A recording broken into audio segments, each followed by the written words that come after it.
You have criticized how we teach history. What would you do differently? Well, first of all, it is outrageous that we look at history without putting it in proper context. To judge any person or a country or almost anything you can think of by today's standards as opposed to when they lived is utterly ridiculous. Obviously, it's not going to work because the world changes, and it's changed in my lifetime. It's changed tremendously. Things that people did that never gave a thought to are now, not acceptable. But they were perfectly acceptable when I was a young man because the world changes and hopefully keeps getting better and better and better. And we used to have very cruel teasing. And when I was a kid, people said terrible things to other kids. I mean, we went back and forth with things.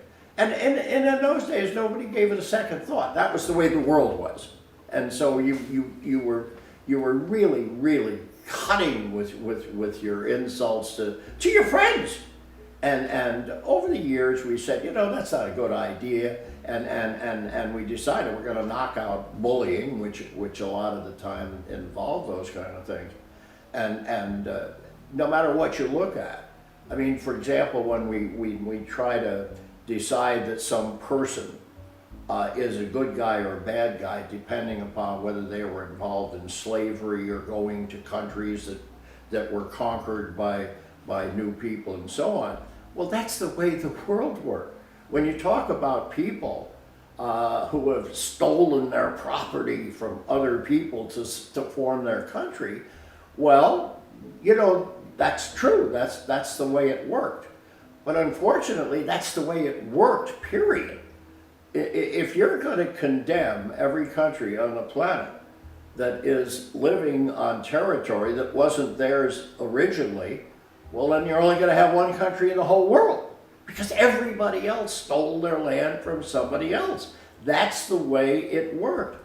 We came over here basically from Europe and we took the land, there's no question about it. We took it from the native Asians who were already here.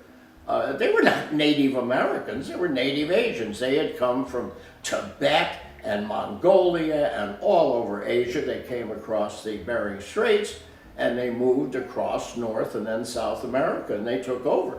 And nobody even knows where the original people are. And then they formed their countries, their tribes, and some of them were terrible.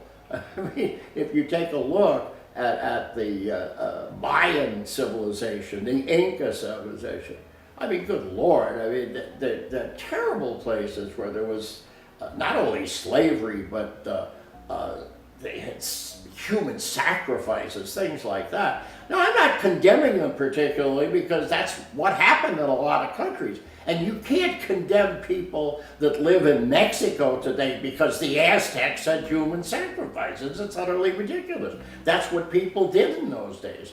And so as we keep pushing in that direction, what they do is they pick out something that's wrong in the history of the United States or specific people who we consider heroes, and we say, oh no, they're not really heroes because they did this.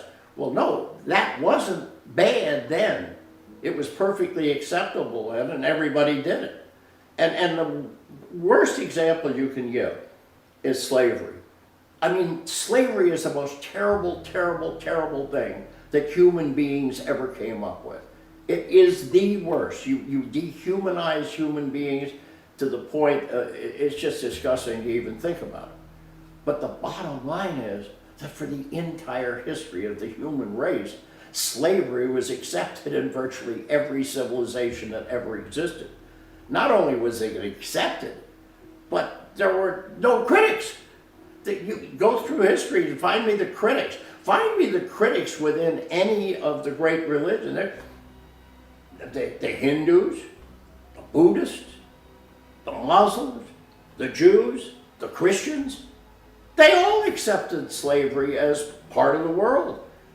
The best you can get, if you look back on those religions, is an occasional piece of advice about how you should treat your slaves and maybe it would told them, you know, be nice to your slaves. No, nobody ever denounced slavery. Nobody ever said slavery is a terrible thing. Good Lord, let's get rid of it. And so if we're going to condemn everybody that was around during the time of slavery and went along with it, well, there's just no good people left. And that includes some pretty heavy hitters, right down to the head of the Christian church, which of course refers back to God. And so I think people ought to be a little careful when they start condemning everybody that didn't condemn slavery.